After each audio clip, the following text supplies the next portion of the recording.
Wow, dude. We've seen yet another epic A-League game this season, and it always seems to happen involving Melbourne Victory and at Amy Park. We had the dramatic Melbourne derby, which ended 2-2. We had just 2 weeks ago, Melbourne Victory drawing 1-0 with Adelaide United with a chaotic final 10 minutes in that game. And we've had another really gripping encounter here. Sydney FC, who have been struggling lately.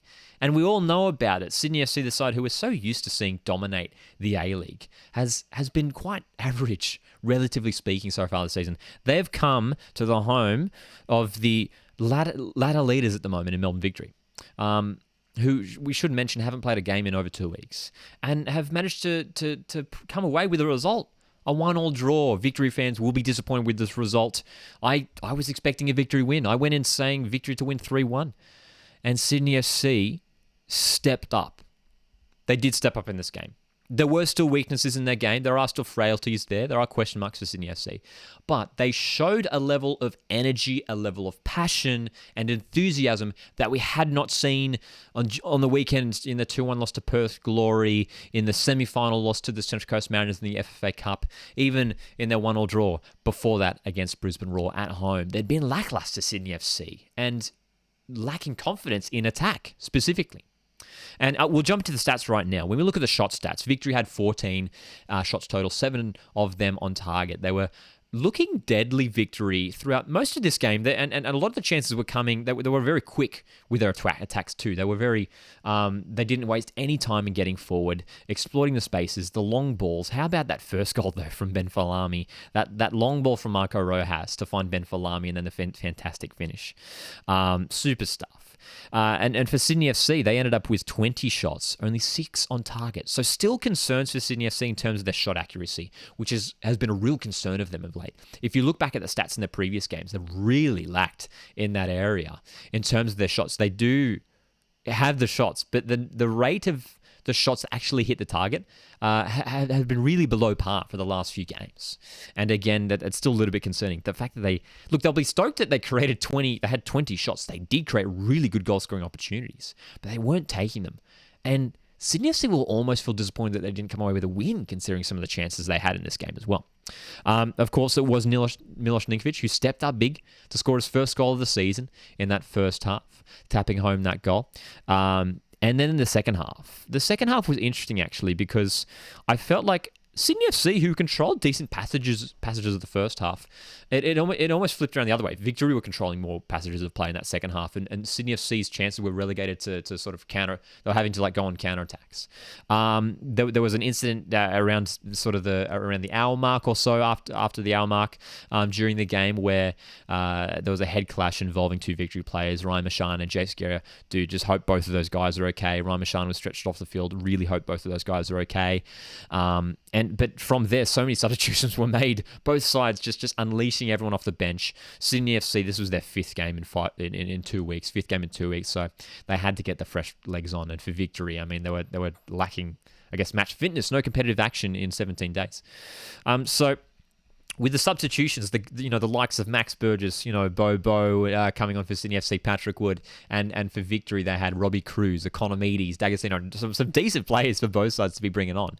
It really shook up the game, and it was end-to-end stuff there for the last maybe 15, 20 minutes. And the 2 goals that came in quick succession. First of all, Melbourne Victory. What a setup by Ben Falami. What a player, and what a season Ben Falami is having. He is proving to be one of the best young players in the competition right now. He is in fantastic form, and a brilliant move to get around Caceres, to get around Connor O'Toole, to find the space, to deliver the cross for Robbie Cruz to tap in. And how about that? Robbie Cruz, who has received so much. He's always surrounded by the banter, Robbie Cruz, and he gets a lot of slack. And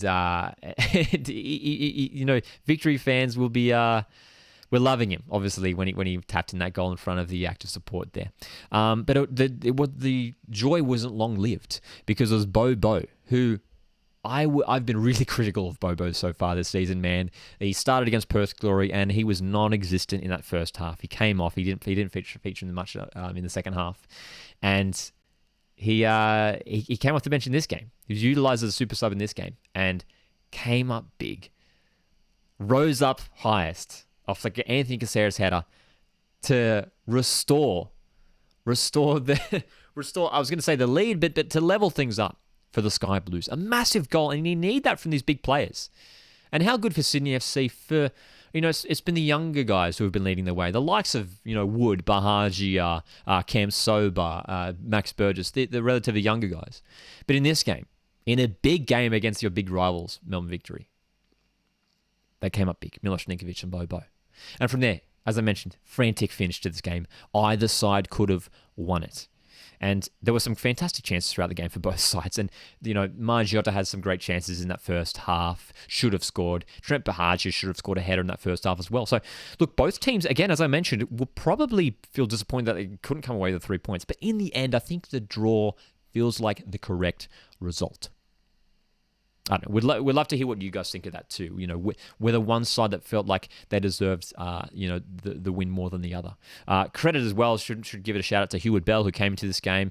Of course, Sydney FC were missing some key players. The guys away on Socceroos duty, Andrew Redmayne, Ryan Grant, and Joel King. So it's Connor O'Toole, Harry van der Sarg, and Tommy Heward Bell, who stepped up and all had a relatively decent game. For Victory, they were missing some key personnel as well, of course, without some key defensive names. No Miranda, no Hamill. It was Broxham, it was Jay Barnett, who was starting in defence. Jason Guerrier playing as a makeshift centre-back as well. So both teams were missing some players as well. So they weren't at full strength either side, but still it was a fantastic game to watch. Epic stuff. But look, the main takeaway, and I do want to finish off with this, the main takeaway is that this result, I think, it really would have defined, had Sydney FC lost this game, had Bobo not scored that equaliser, it really would have defined Sydney FC's season. Sydney FC, as I mentioned earlier, such a big club. We expect so much of them. Usually live up to expectations, rise up to expectations in these big games. That's where these big players thrive, like Ninkovic and Bobo. Had they not have won, it really would have defined their season. It really would have proved that Sydney FC have fallen. It's like, yes, they weren't able to get results against some of the struggling sides in Brisbane and Perth Glory at home. But, coming here to Melbourne Victory, a game where they usually get up for and have a decent record against Melbourne Victory. Sydney FC, this is so important for them to get a draw here because they're now holding on. They're holding on big time. Because with the likes of Melbourne City, Melbourne Victory pushing away towards the top of the ladder, Sydney FC will want to be up there so bad and will still believe they can finish top 4. And this result means they can. Had they have lost this, I think it would have been too far for them. Purely just for their confidence. Just knowing that, after these results heading into this game, and had they have lost this one, you would have gotten the sense that Sydney FC were just out of touch and had run out of ideas. They were lacking creativity in attack heading into this game and some of the previous games. But as I mentioned earlier, the energy, the enthusiasm, the creativity, the endeavour that some of these players showed. Cam Sober again involved in attack. Ninkovic was a lot more impressive and a lot more lively, as was Anthony Caceres. And then to bring on the likes of Bobo and Burgess and Wood, who all had an impact. Specifically Bobo. So important for Sydney FC. Would love to get your guys' thoughts on this game, and specifically Sydney FC, and as well, Melbourne Victory, who I don't think I'm as concerned of. I think they're obviously still sitting in a good position, Melbourne Victory, in terms of where they are on the ladder, being up the top of the ladder. But we're really looking at Sydney FC because there's a lot of teams that are going to be trying to make a push up the ladder. We're seeing Adelaide United, they're into the top 6. We're seeing Wellington Phoenix could potentially get back into a run of good form with some new players arriving as well. So Sydney FC have got to watch their backs. And it's important to get the results going their way. And this could be the start of a good run for Sydney FC. That's the optimistic thing for Sydney FC fans. This could be the start of a positive run for the former A-League champions. As I mentioned, feel free to let your comments and your thoughts on this game known down in the comments section. If you have enjoyed this little chat, this little review on the game, make sure you hit the like button. It does help myself and the channel out a whole lot. And if you want to stick around to more A-League chit chat, we're doing live watch-alongs and so much more here on the Coast Watch Football YouTube channel. Make sure you hit subscribe. My name's Lockie. This is Coast Watch Football. I'll see you guys in the next one.